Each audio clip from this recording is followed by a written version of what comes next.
wrong with this one? All right. Well, I got a lesson to teach you guys tonight. One that I thought was very, very important. But before we do that, a place I always like to start when it comes to Ask Me Anything is, I always have a question, right? That I like to bring you guys.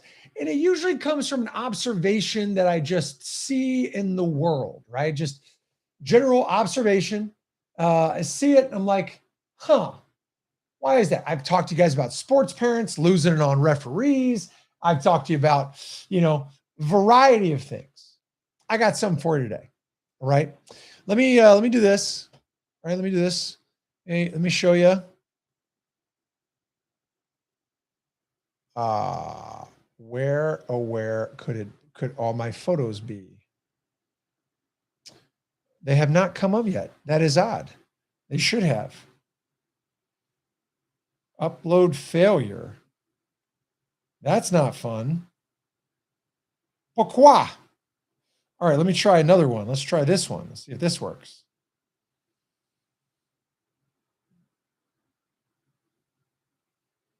I'm going to get you the photos. I'm going to show you guys this lovely vacation that we took, me and my bride. It was lovely. Still not let me upload all these photos in Slack. That is a real bummer. Okay, here's what I'm going to do. Here's what I'm about to do. I'm about to see where I can send them. Oh, I can put them in a drive. That's nice. That's what I'll do. You guys, let me ask this question. Do you guys want to see the photos from my trip to Italy?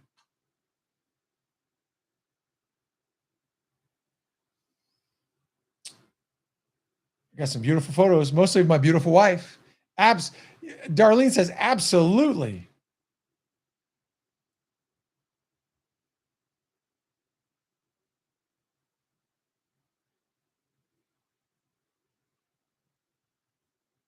All right, they're coming. They are coming.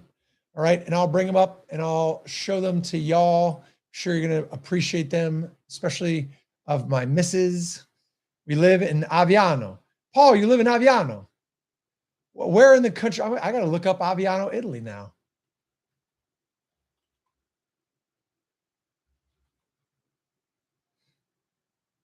Oh, I guess it's an Air Force base.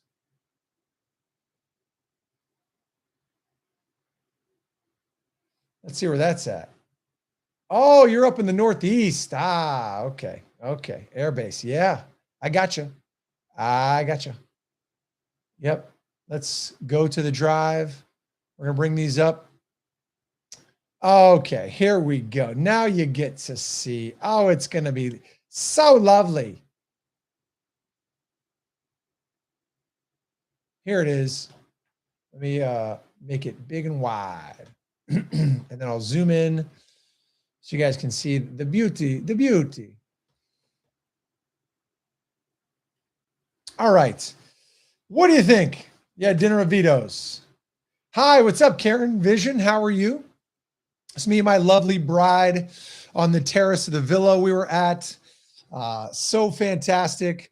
We went to a lovely dinner with some other traders. This is Alex and his wife, Terry June. They were wonderful people. We enjoyed them immensely. We had a great dinner.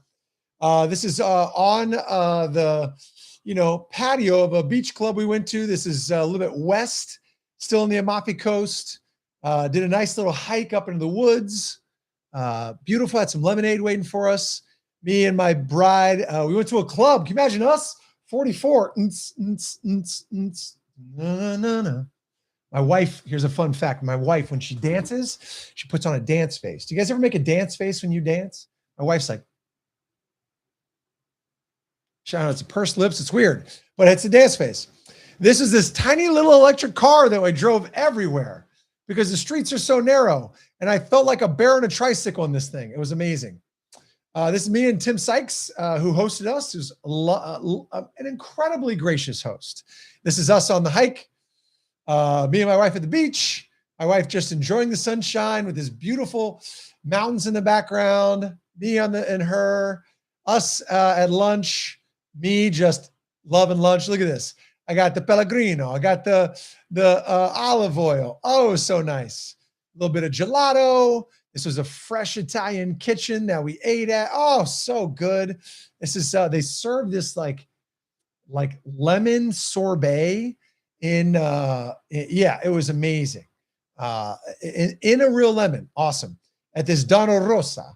Donna Rosa, literally the best meal I've ever had. If you want to have the best meal of your life, Donna Rosa, Positano. Lots of stairs everywhere. After a big hike, looking down after that beautiful dinner, hiking down the mountain because rocks literally fell on the road. We couldn't drive back. We had to walk. Just beautiful vines growing everywhere. I mean, mwah, bellissima. It was a great trip. But here's a question I'm going to ask you guys before you ask me questions. You're going to ask me anything, I'm going to ask you something. Here's a question. Every time I go to Europe, literally every time, I'm embarrassed.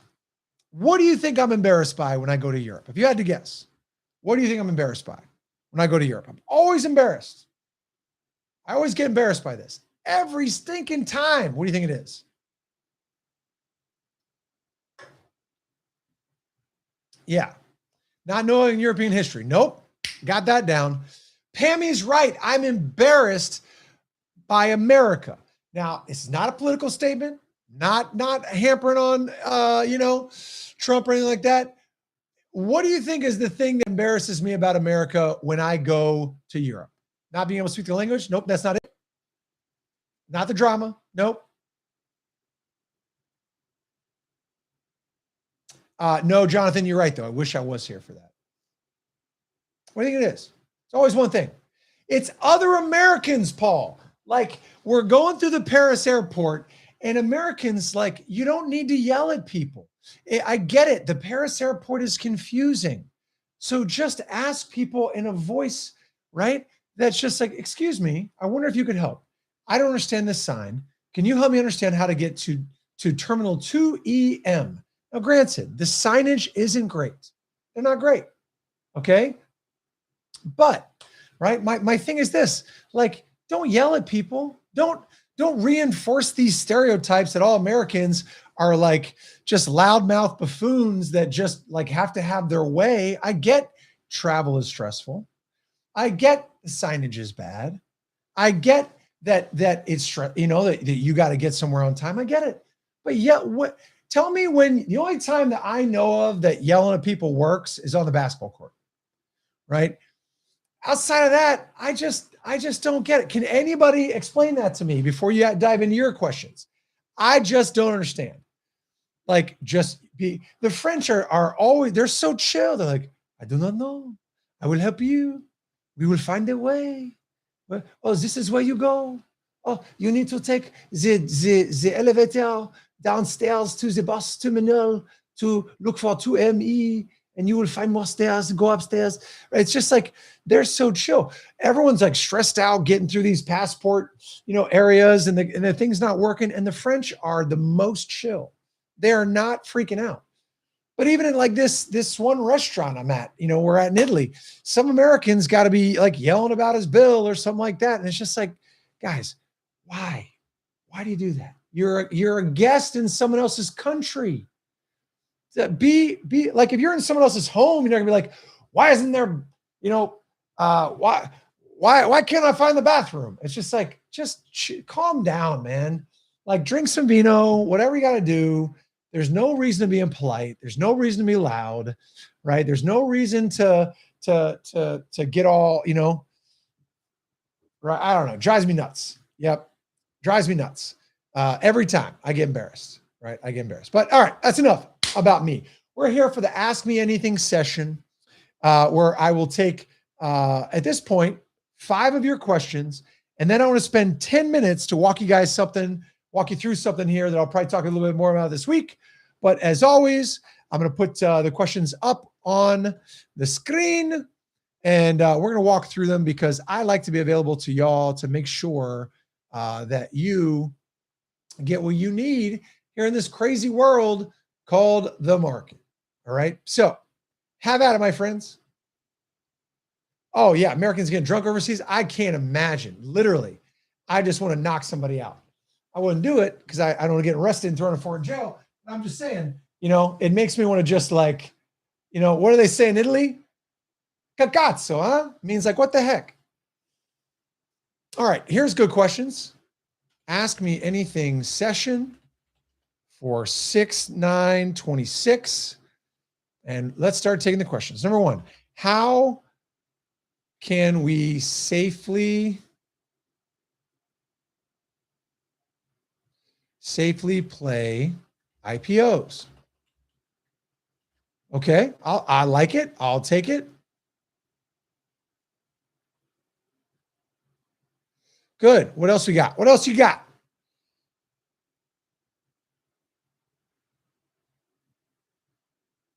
All right. How to read, play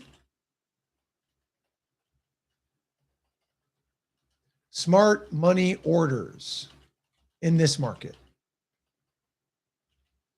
or in general. All right, now Jonathan, typically that's specific to my services, but I will answer it because you showed up, my friend. Let's see. Respond, don't anticipate. Yeah, generally. Do you think the indexes will rotate because of the IPO? Another good question. I will answer. Okay. All right. What else? You're very welcome, Jonathan. All right. Anybody else? What other questions you got for me, my friends? We've got 3 up there. I'll probably take 2 or 3 more. What have you been dying to ask me? Oh, hello, Mary Sims. Maris Sims. Bienvenido. Bienvenido. Welcome. Glad to have you. What else you got me? Outside of inverse leverage ETFs, how else would you play downtrends? Good question. That's a very good question, Jonathan. You are an astute young man, and I appreciate you in advance. I used to have a teacher say that to me. She'd ask me to do something, and then instead of saying thank you, she said, I appreciate you in advance. Do you think the recent pullbacks are to raise cash for Friday? Some insight on how to read volumes. You got to be more specific about that, JOG. Volumes. Volumes is a very broad term. I got to know what you mean. Continued education on hedging. Yes, sure, I can do that.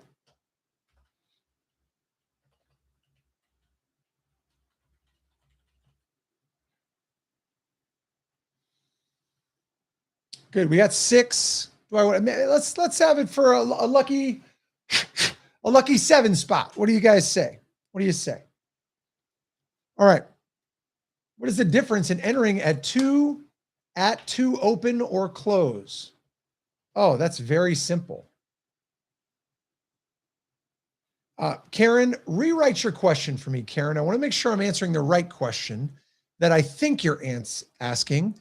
But as the French would say, je ne sais pas.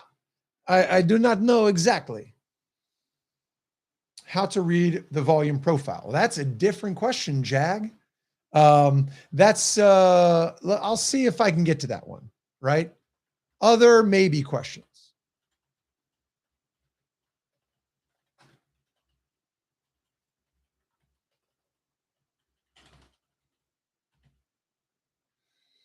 Okay. All right. And if Karen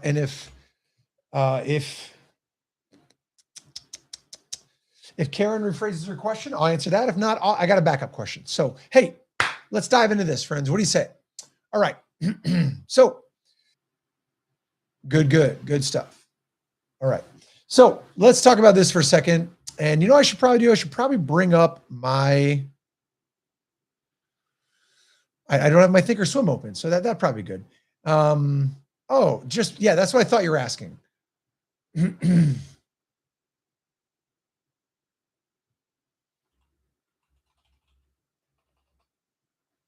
Buying to open or close. Okay, good. I got you.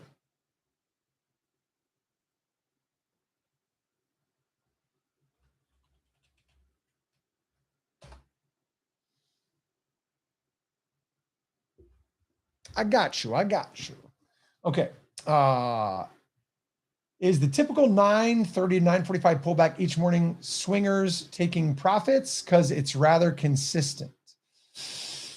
Jonathan, I would not say that that is a consistent thing, that there's a pullback each and every day at 9:30 to 9:45. I think that that's a more recent thing, not always a typical thing. Is it usually swingers, which, by the way, I think it's funny that you're calling swing traders swingers, because that's typically another word, say, for another description of people. Comme ça, comme ça. I won't get into it. But anyway, let's dive into this. How do you safely play IPOs?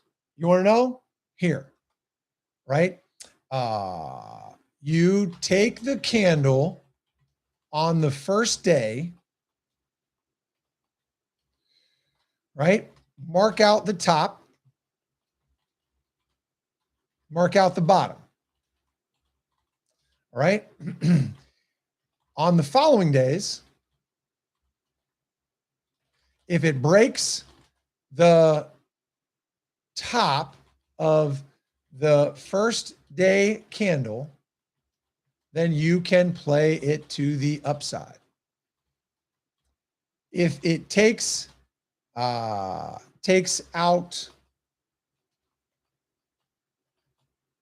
the bottom of the first day candle, wait for a reversal pattern. That is the short answer. Let me show you a recent IPO where that was the case. That's exactly what I did. This is my buddy. My buddy was an early investor in this. FJet. FJet. Okay, here is FJet. Now, this was the open. This was the close, right? The open and the close. So what was the, so here's the candle, right? Top of it. Boom, boom. Right? Here it is. Let me show you.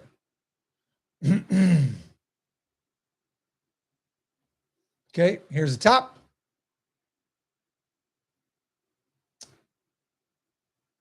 Here's the bottom. Come on.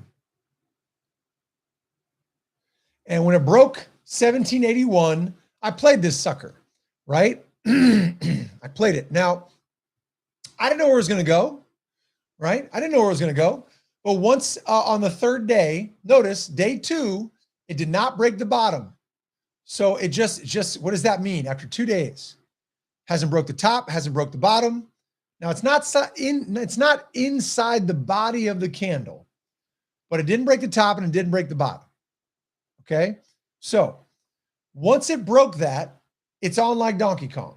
And I got into this sucker, and I got in right on the break. Right. And I got in at like 1785, just playing shares. And then I got out at like 25. So for me, that was cool. I made like 30% on the shares, right? No biggie. And then what happened next day? Inside candle, right? I'm looking for that surge, that like boom, right? I want to see that surge. I want to get in on the surge. I want to play the surge. Okay. And so notice it breaks the bottom. Okay. So when you play it, you wait for the reversal candle. Down, down, low. Look at this. What is this candle right here? Can anybody tell me what this candle is right here? What is the name of this candle? This type of candle compared to this candle. This candle compared to this candle. What is it?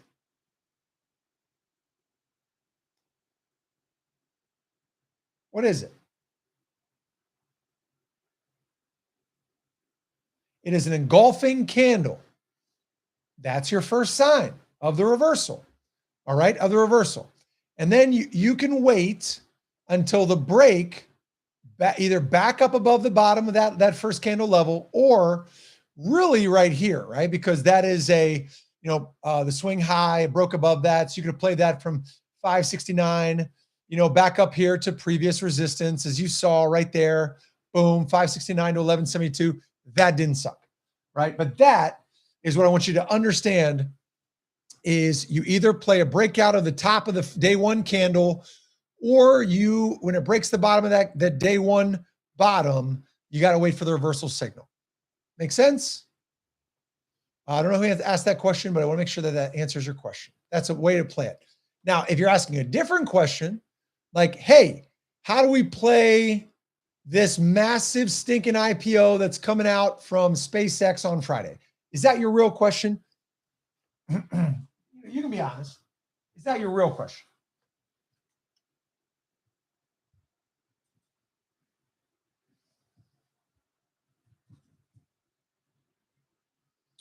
Yeah, Droopy, pretty good.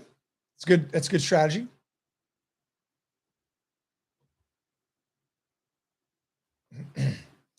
Yeah. So here's the thing. When you think about IPOs, you got to ask, is it worth it? How do you guys answer the question when investing in business? Is it worth it? How do you answer that question? How do you know if it's worth it to buy a business? Because when you're buying shares and you're investing in IPO, investing, not necessarily trading, how do you know if it's worth it? That's a very general answer, risk versus reward. Be more specific.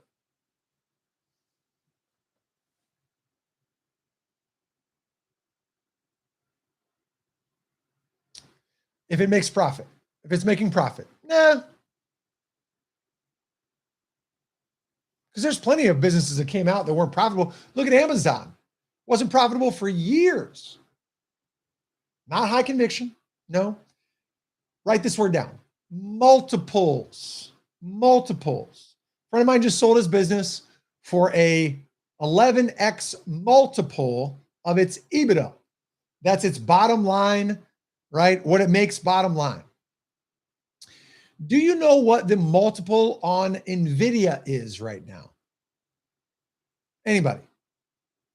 You know what the multiple is on NVIDIA?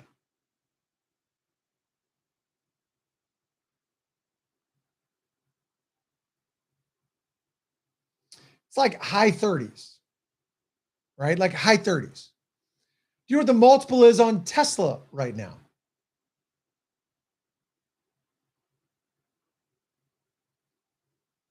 It's like over 100, low hundreds. At this valuation, do you know what the multiple is on SpaceX? Multiple on SpaceX. Any guesses? What do you guys think? Multiple on SpaceX.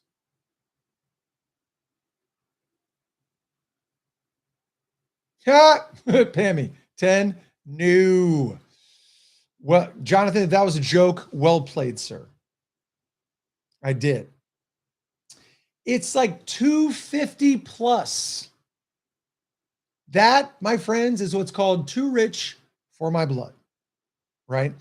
Now, is SpaceX doing a lot? Yeah, they got Starlink up there. They got a bunch of satellites up there. Might they go to Mars one day?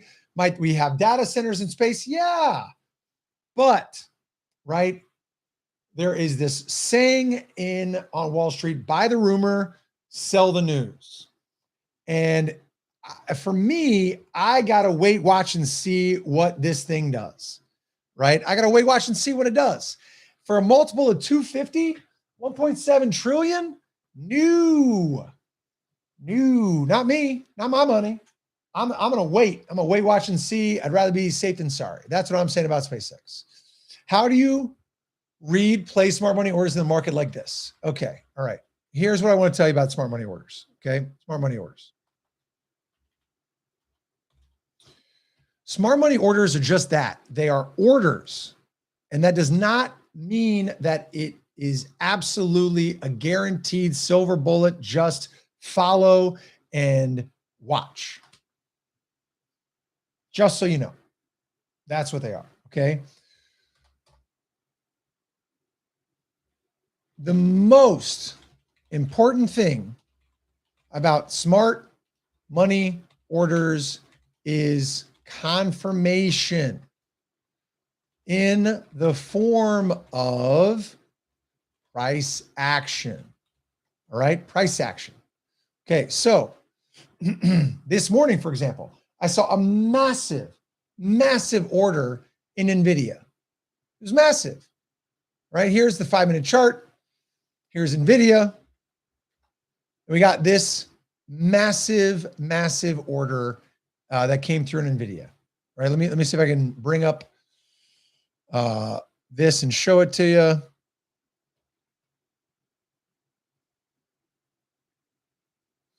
I'll show it to you.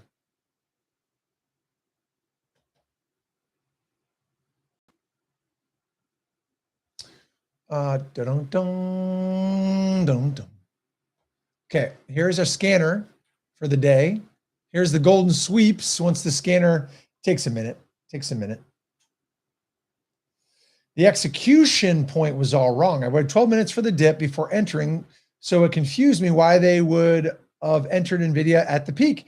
You know, I mean, Jonathan, they could have been wrong, but I'll also show you another thing just so that you can be aware. I don't know why it's taking a minute to load, but regardless, it was the NVIDIA, because I had the orders up, ready, and waiting to use, but I never used them because of the wonderful things he does. Nope. One, it was an order for June 10, 20750 calls, I believe. Or no, 1250. You're right, 1250 calls. 1250 calls. It's bumming me out. This thing is taking so long to load, right? And here's the thing. They hit early. I'll bring that up in a second. They hit like here, right? Early. And then did they spike? Yes. Had you waited for the pre-market low pullback buy, could you have got that at 1208.75? Yes. Would you have made money if the thing pushed up to here to 1210.90? Yes. But, right, what happened? Right? It broke back down. Price action did not confirm. It did not confirm. That's number one. Number two is this, right? This was yesterday's close. Yesterday's close was like 208.60. Once we break yesterday's close at 208.60, right? Get out. That's it, right? That's it. It did not necessarily confirm for us because look at this. This was the pre-market high about right here. See that pre-market high? About 1210.72. Jonathan, did it ever close above pre-market high? Did it ever close above it?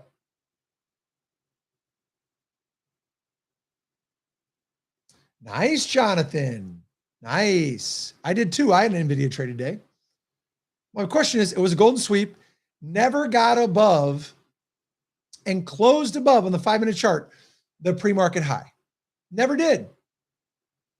And then it broke below yesterday's close. So now it's red on the day, not a bullish signal, not bullish.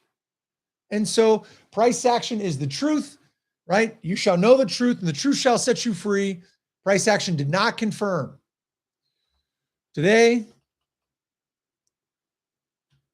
we had a big golden sweep on NVIDIA, June 10, 1250 calls, but we never closed on the 5-minute chart above the pre-market high. And then we broke below yesterday's close, which is bearish. And if you were in, it's time to get out. Okay, let's continue. Do I think the indexes will rotate because of the IPOs? I mean, honestly, I'll say this. Honestly, I'm not sure. The indexes are large, but I do want to point out that the valuation of this one company at 1.75 trillion puts it way up there in terms of company valuations. And so in order to fill it out, right, to have the IPO oversubscribed, there is going to have to be money rotating, and that could impact the indexes. I'll say that. All right. Outside of inverse leverage ETFs, how else do you play downtrends? Here is the best answer. Best answer. You ready for this? Play it like a downtrend. Okay. Now, let me break this down for you. 4 words describe an uptrend. Somebody give me those 4 words.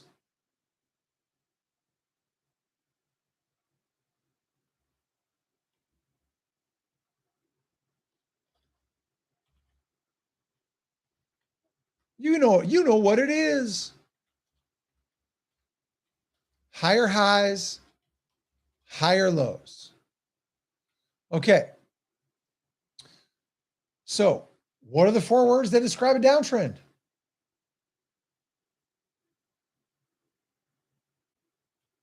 Lower highs and lower lows. Okay? Is the opposite. Yeah. So, how would you play a downtrend? Again, I'll say it again. Play it like a downtrend, right? On an uptrend, we are looking for a dip buy for the sake of risk management for it to continue in the direction from which it came.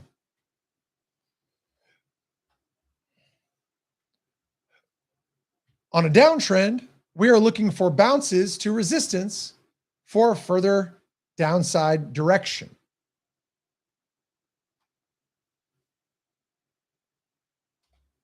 That happened today in the SPY. Okay, so here, Jonathan, let me show you what I mean. Let me show you. Okay, all right. Now look at this. Question for you. Boom, boom, boom, boom, boom, boom, boom. So from what you just see here, before today, were we in a downtrend on the 5-minute chart? Were we in a downtrend on the 5-minute chart? Yes or no?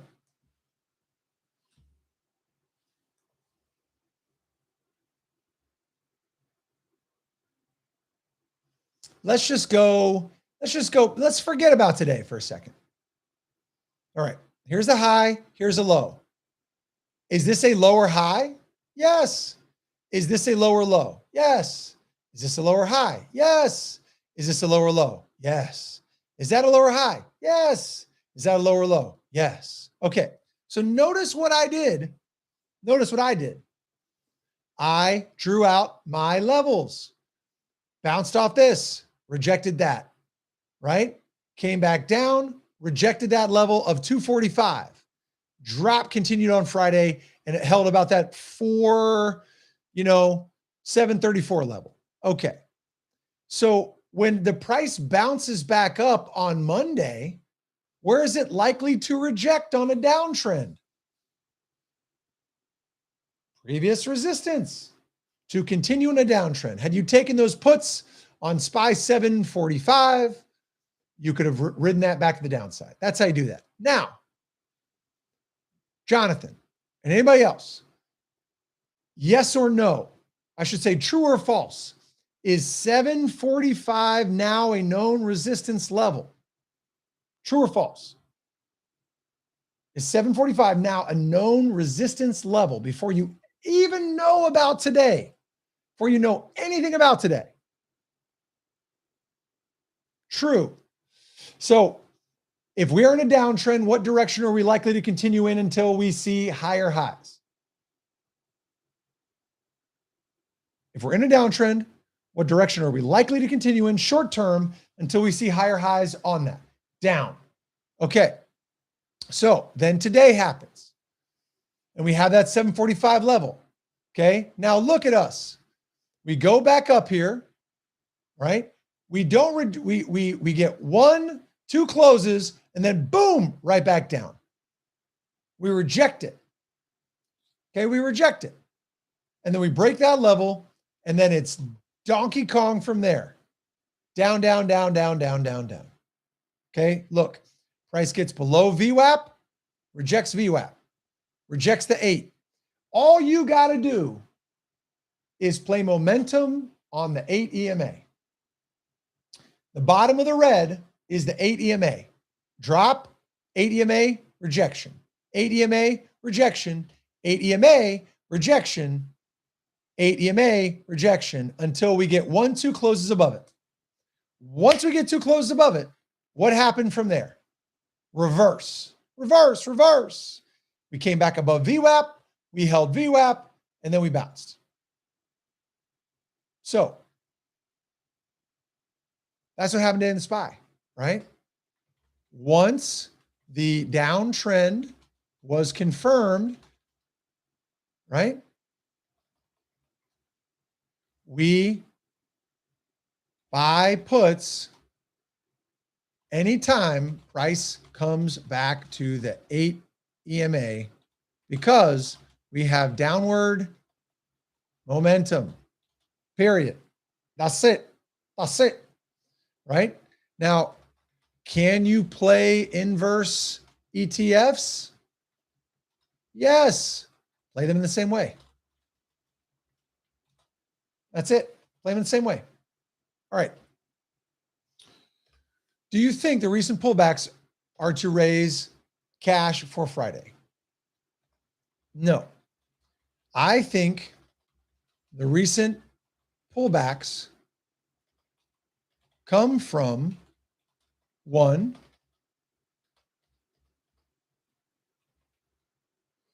being overbought. 2, geopolitical instability. Iran, oil, good jobs report, I should say interest rate uncertainty. And so when you get being overbought for a long time, 10 straight days of green, 9 straight green weeks, 9 straight green weeks. That's a lot. That's a lot, right? When you got that lot, it's a lot. There's got to be pullbacks. There's got to be. Can't go up forever and always and always. And so anytime we get overbought, the market's just waiting for that one thing for everybody else who knows it's overbought to just get while getting's good. Hedging. What's your thoughts? It's a good thing. You must have a system, right?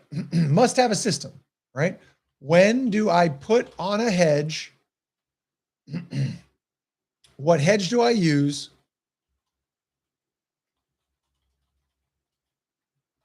When do I take it off? Right? I don't have the time to go through the system with you, but I would say here's a quick idea. Quick system idea, right?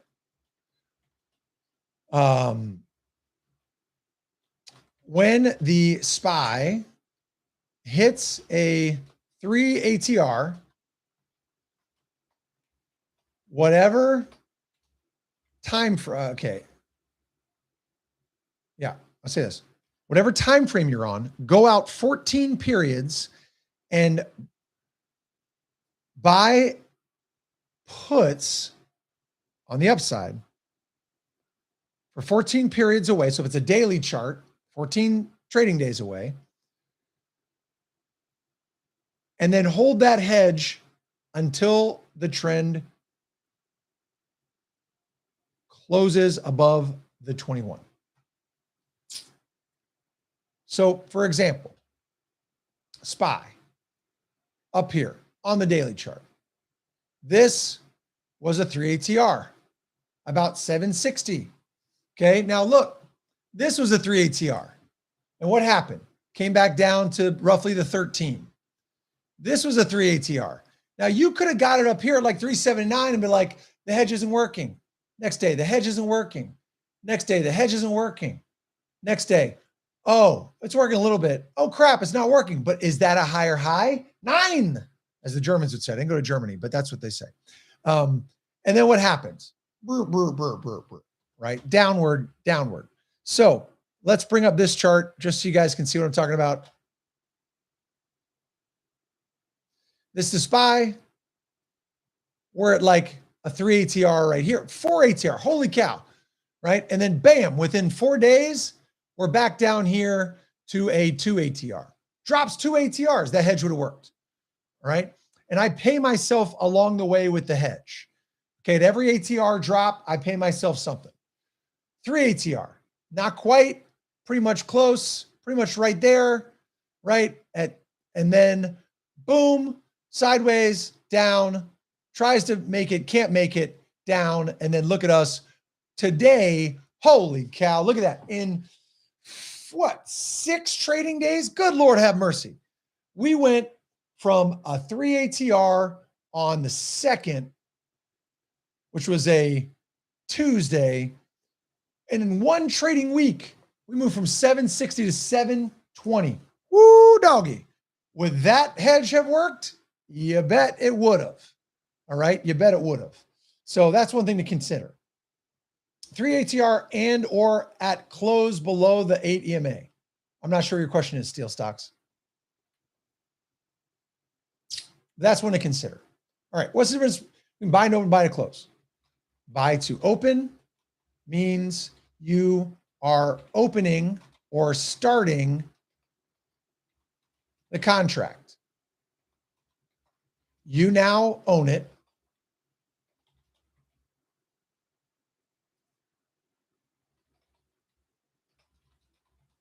And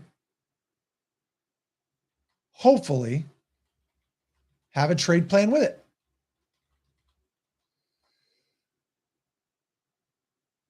When you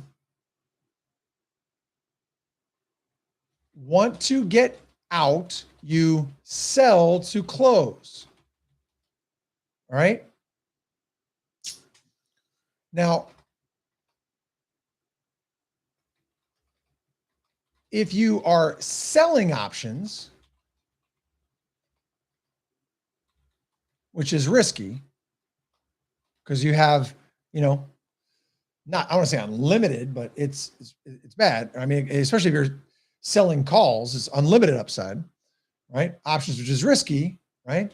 You are selling to open, which means someone else is buying to open, buying from you to open. And when you, and so that's what selling to open means, right? And when you want to get out, you buy to close. So it's just the opposite. You buy to open, sell to close. Or if you're selling options, you sell to open, you buy to close. Hope that makes sense. All right. I got 10 minutes left. Am I going to answer the question about reading the volume profile, or would you guys like me to teach the small lesson I had prepared for you guys about the market here? Yeah, it is interesting selling index puts, but if you're not selling it with a spread, it is very dangerous. Oh, it's not story time, Jonathan. It is lesson time. Lesson time. Okay. Here's the lesson, right? Lesson for today. Know when to stop. This is a mindset thing. Do you know when to stop? Do you have rules, signals, or, is it a feeling? Why do I bring this up? Why do I bring this up? Because When I was in Italy with my beautiful bride for 5 days, traveling for a full day on the front end, a full day on the back end, I wanted to be with her. And I didn't want to be distracted by the market. So before I left, I had to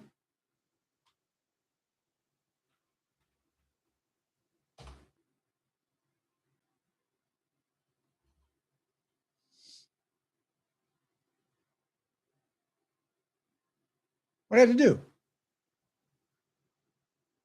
I had to stop. I had to stop, right? So I closed most of my positions, left on longer positions, right? Left on longer positions because the week wasn't really going to matter. But did have stops on them. Did have stops because if the world, crashes and you got a bunch of money in something, you got to have stops. Okay. Right. But the timing of when I got out was, I got out on Tuesday when the market hit those highs of 760. I got out on Tuesday. Right. What is the word you would give for my timing? Market hit highs on Tuesday and I got out. My timing was what? Ones and zeros says my timing was nice. Nice timing. It was fortunate. I had fortunate timing. Okay. But also, right? 3 things I saw that made me want to get out. Number 1, we were 9 weeks in of green candles on the SPY. Do you know the last time that happened? 9 weeks? When was the last time 9 weeks happened? And can anybody tell me? 9 weeks.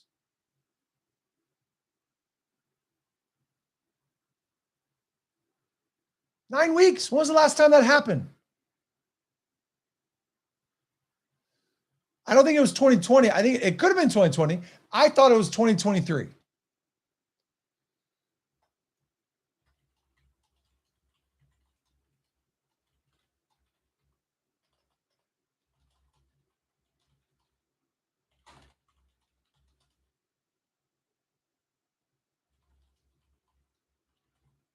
And if you think about that, think about the weekly chart.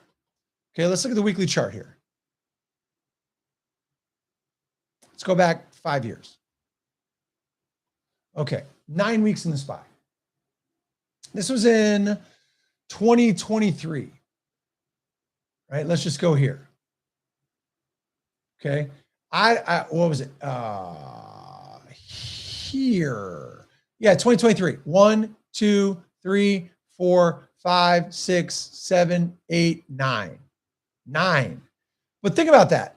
We had dropped from July to October. We'd had 3 months of drawdown. 3 months of drawdown before we bounced from that. Okay. All right. So knowing that fact, that this had not happened in 3 years, would you say that 9 weeks of green candles is common or uncommon?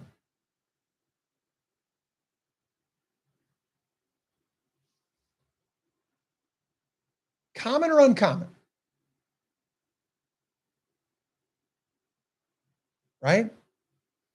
This is not common. And so if it's not common, what does that mean? That means that the probabilities are for you for it to keep going or against you. For you or against you.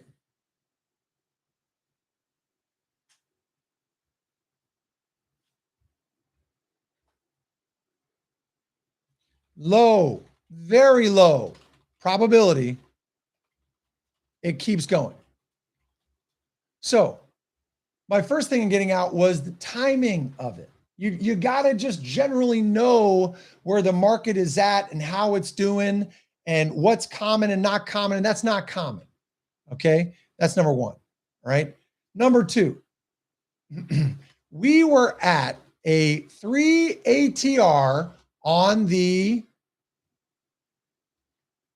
daily, weekly, monthly charts. Now let's just look at the ATR chart for the monthly. Let's just look at it.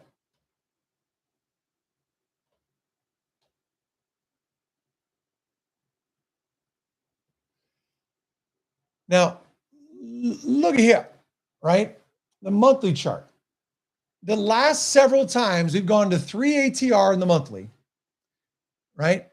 There has been a pretty substantial pullback afterwards.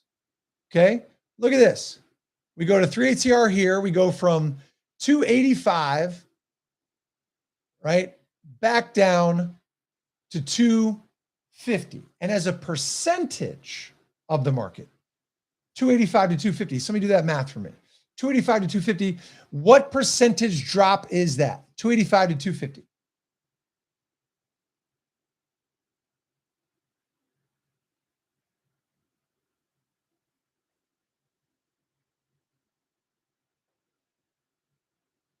New.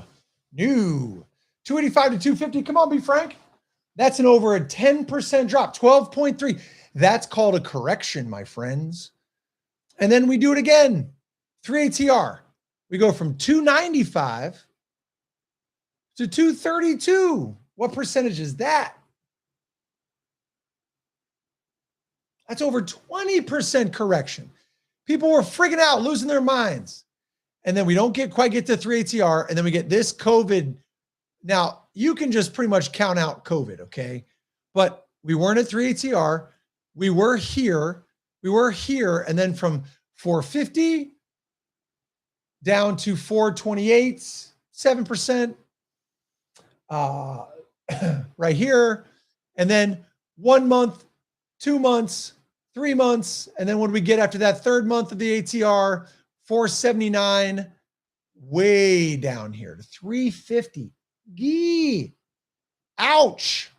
I remember that hurt. And then look at us here. During 2024, 3 ATR, drop back to 1. Now, this was 4 great months in 24. Awesome. Awesome. But then by the time we finally peak here, 611, we went down to 480. Good. 20% correction. Ouch. No me gusta. That was the tariff scare. We get to a 3 ATR. We never get above it. We drop down from 690 to 625. That is a 15% correction. Gee. Nobody likes it. Back down to the mean. And so we, in 2 months, 2 stinking months, we go from the mean to a 3 ATR. How many times have we gone in 2 months, 3 ATRs? Do you know? Do you know what I know? Didn't happen here. Didn't happen here. What about COVID? Even in COVID, we did not go up that fast. So again, historic math. You guys see this? Even during COVID, it still took, well, that's not true, right? We did drop during COVID down to a negative 3 ATR. And then in the second month, we did make it back up. Okay. So were we in a pandemic these past 2 months? 9. No. I'm just saying, right? Right? We moved 3 ATR on the monthly in 2 months. Is that common? I mean, it happened during a pandemic when the government printed 40% of the money supply to ever exist. But outside of that, is that common? True or not true?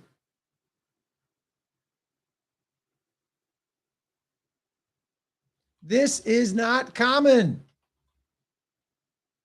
And so, just like before, what would we say? We would say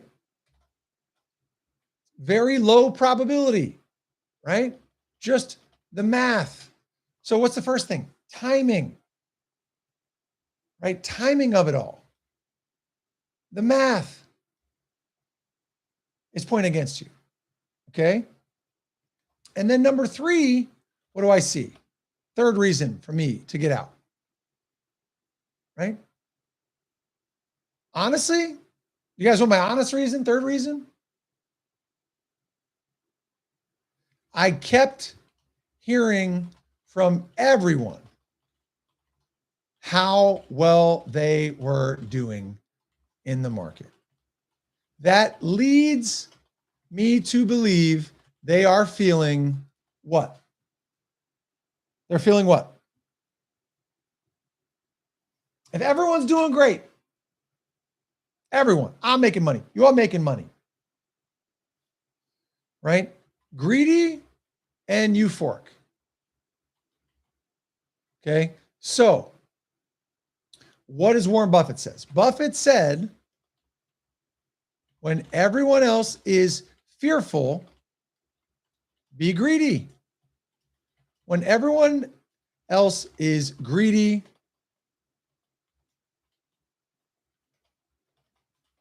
be fearful, right? You hang around the markets long enough, you trade long enough, you start to get a sense of this, a vibe of this. And for me, I know when it's time to buy. I always have 3 people call me and they say, should I sell everything? And I think that's the time to buy. And then I have other people who just have zero sense of risk, right? Any sense of the market. People I never hear from. They're like, man, the market's crushing it. Should I buy? Ooh, if it's doing well enough for them to be like, ooh, I should do something more here. Probably time to get out. Okay. Probably time to get out. And so for me, it was observation, emotional observation. I did see all those things, right? I did see all those things. The timing, very rare to have, 9 straight weeks of up. 2 ATR, 3 ATRs in 2 months. And can anybody tell me why? Why did we move? Can anybody tell me this? What caused this? What caused this? This right here. Boom. Boom. Can anybody tell me? Did we get great, great macro numbers? Did we get the end of a war? Did we get, did we discover life on another planet? Like, generally, give me one word. What caused that? Jonathan says hype. Okay. What else? Maybe hype.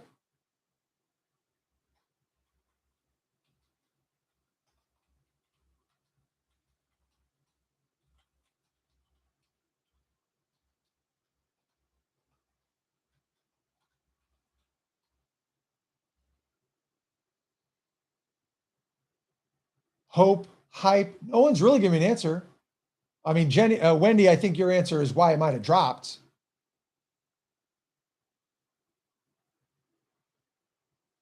What's the best potential macro reason for this? The markets to move. Wasn't earnings. Hope. Grant, I like that. I'm not even going to give you a whole word. I'm just going to say AI. Was it AI? AI boom? Right? The thing is, if you can't point to the reason, right, then you gotta be willing to take the money and run. You can't point to the reason. Data center infrastructures. I mean, is that going to, cause the market to run and gain 630 to 760? What is that? 120 points, a 20% run up. The market, the S&P 500 is now worth 20% more because of data centers, because of AI.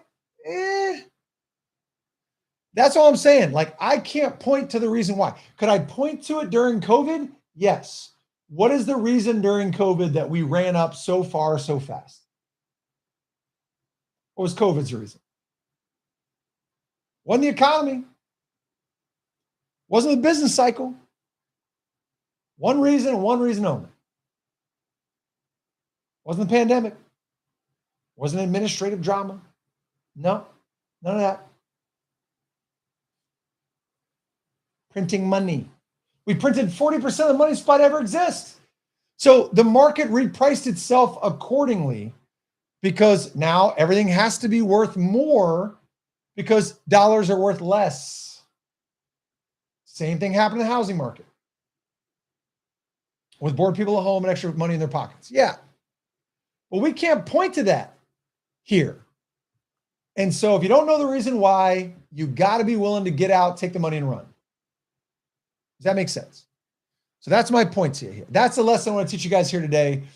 You got to have a reason for when you're going to stop. For me, yes, the timing was fortunate, but I was also, it was a fortunate reason to do what I wanted to do anyway, because of timing, because of math, because of general market emotions, right? And because I frankly did not understand why we were going up. I didn't know how AI was going to add, what was it? 20% increase to the entire general, like S&P 500 businesses. So I didn't get it. Take my money. C'est la vie, right? Ciao, ciao, as we would say. So friends, I went a little bit long tonight. Let me bring all these notes to y'all here. What memo did you miss, good sir?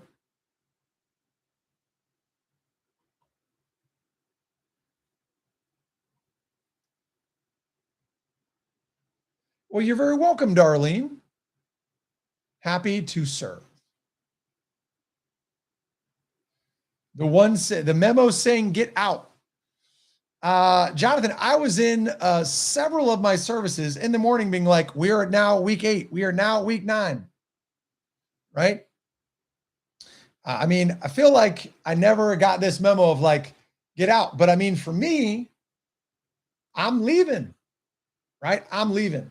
And so I'm just, in general, you guys got to know I'm gonzo. So I'm just not going to hold a whole lot unless they're long-term with stops.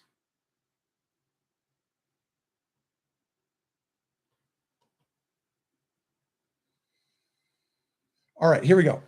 Notes for tonight. There you go. There's your notes.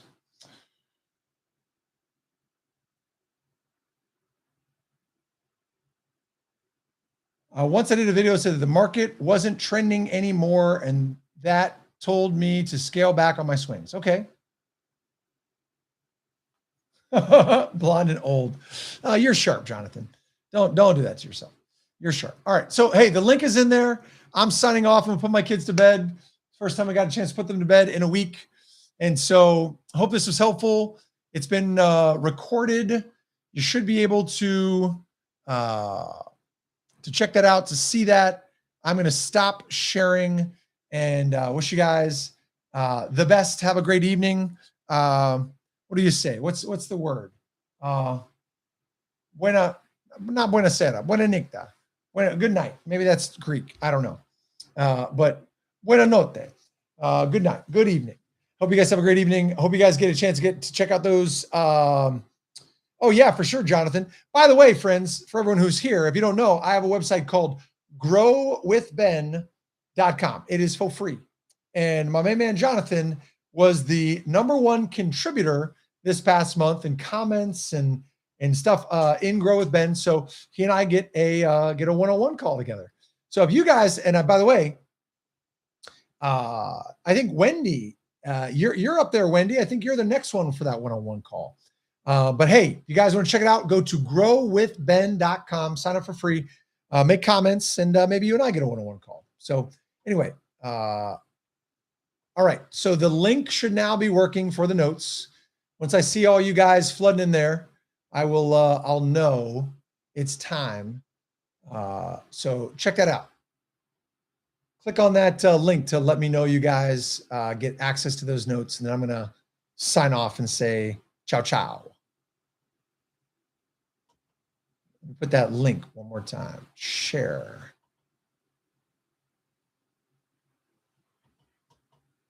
Put that in there. There you go.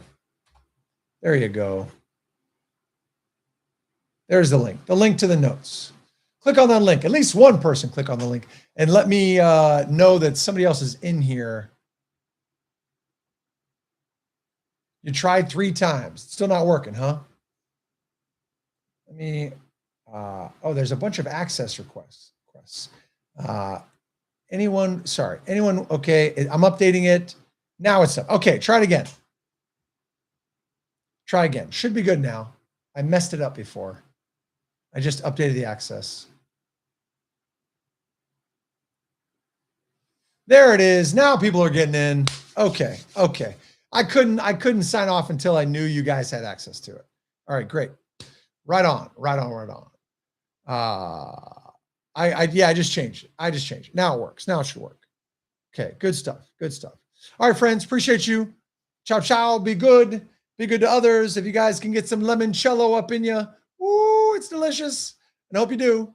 All right, until then, talk to y'all soon. See ya.